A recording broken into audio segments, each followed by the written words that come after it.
Hi, welcome today, where we are going to be taking a little closer look at one of the flutes from my collection. Today we are kind of revisiting a flute from Brent Haynes of Woodsounds Flutes. This is a mid F sharp, 4th octave on a piano. This is made from African olive wood, ebony, and Padauk. It has kind of a center stripe on the Sprit Claw block of Padauk, ebony surrounding it, Padauk ring, and end cap of ebony. The olive wood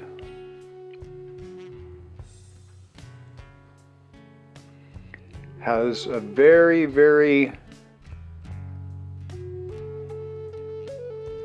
beautiful flaming on it. I don't know if it's going to show up on this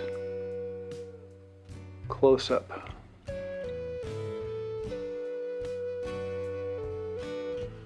Gorgeous, gorgeous wood.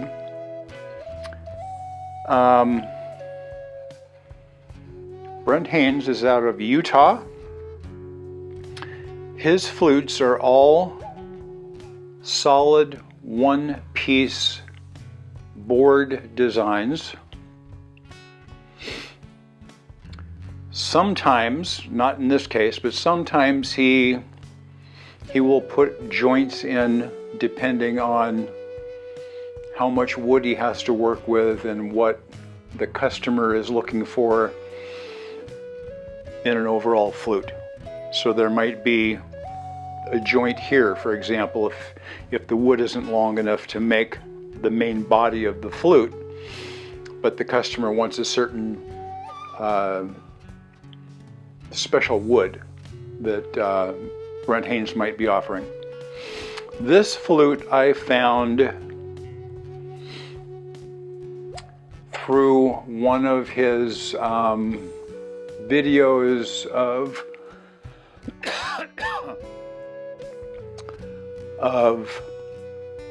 flutes that he had available. Excuse me. I already had a very nice F sharp flute that I had been using, and I was taking it out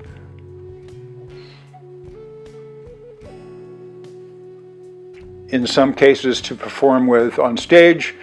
Many times I would take it out on flute circle meetings, things like that. But it was a burled wood, beautiful with kind of a natural end. That flute was given to me. The natural end had already had a break to it. It was still playable and still in tune and all that. That wasn't the problem. But I didn't want to continue to have a little bit more delicate flute out on the road that might get harmed more. So I got this one. The wood is not as delicate as a burled wood. Flamed, any kind of flamed wood is not, doesn't have the voids and things usually as a burled wood might. This has real solid ends. These are tenoned on in each case, each end.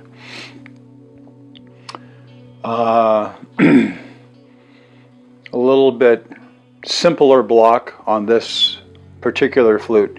So I could take this out and do some of the songs that I might have been doing on that other Woodsounds flute, because the voices are similar, very similar from one Woodsounds flute to another. The wood will make little changes here and there, but I wanted something that was a little bit more durable from Woodsounds, and I was able to get this at a nice price from Brent Haynes. He did offer me kind of an artist price on this. Here's what it sounds like with no effects.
Sweet flute.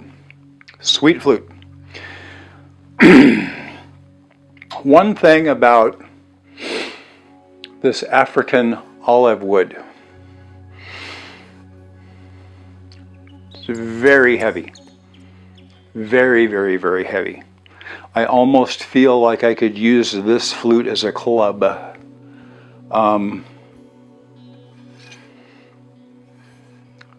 Olive wood is a very hard wood, very dense. The olive trees usually are very ancient when they get big.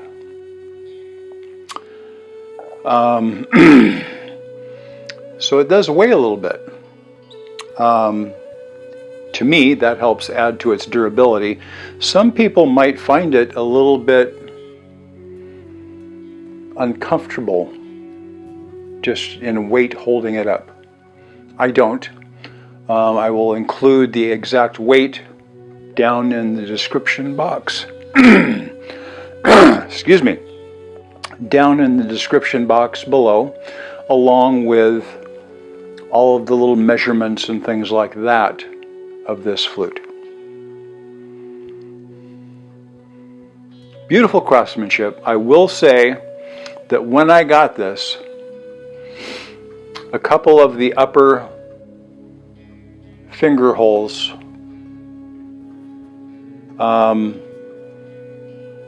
the highest note, and I believe this cross-fingered note were a little sharp. Many, many flutes are made so that you will increase your breath pressure, or the amount of air you're putting through the flute as you go up each note. This one is pretty even throughout.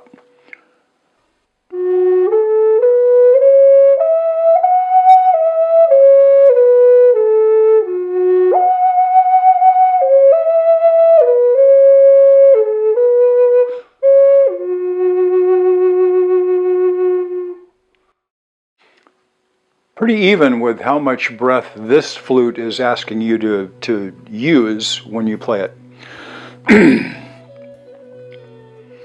Now, it was, I had to back way off on the top note originally, and I filled in that finger hole just a little bit with some very thick super glue. Same thing with this third hole down.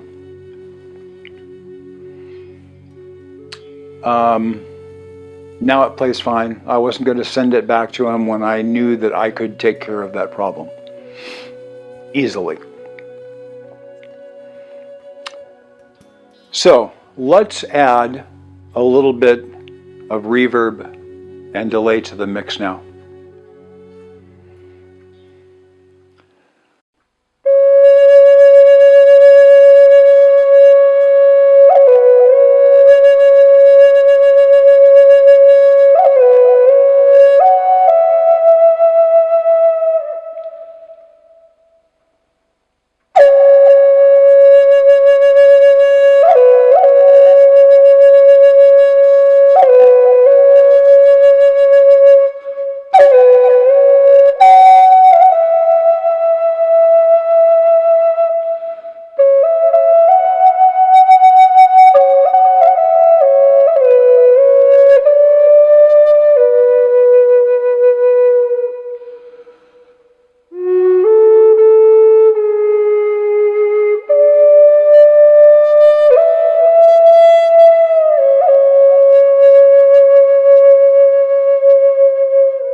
Love it. Love it. Going to go back to no effects and do the what I normally do on a chromatic scale that I didn't do the first time through when I was playing it dry.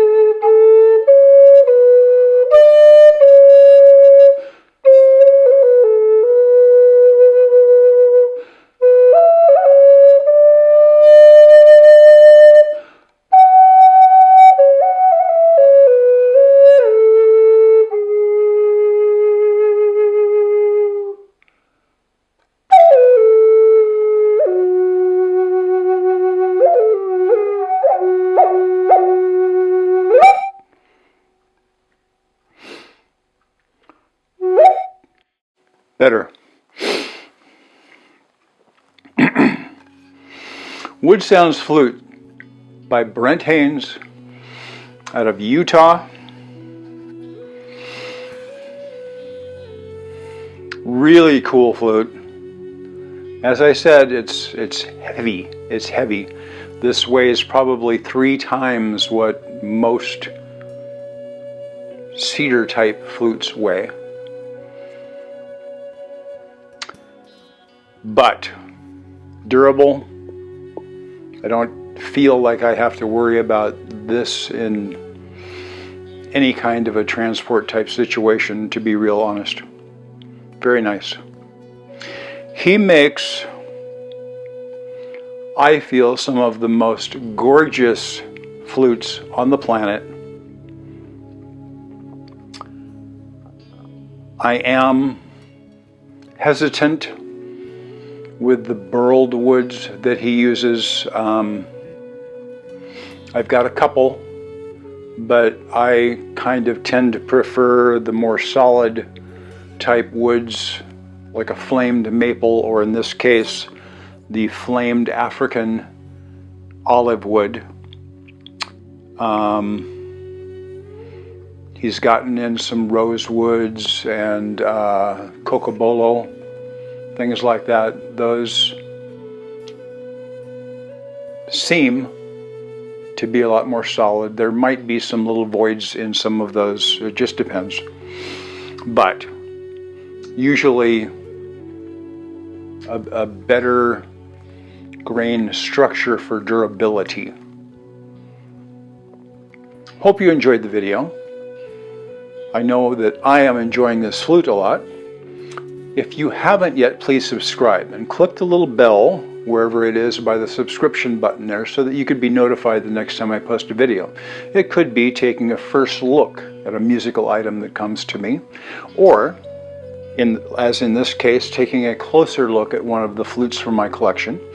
It could be a tutorial on how to play the Native American style flute, one of the easiest melodical instruments in the world to learn how to play in its basic 5-note pentatonic minor scale in most cases in today's modern flutes.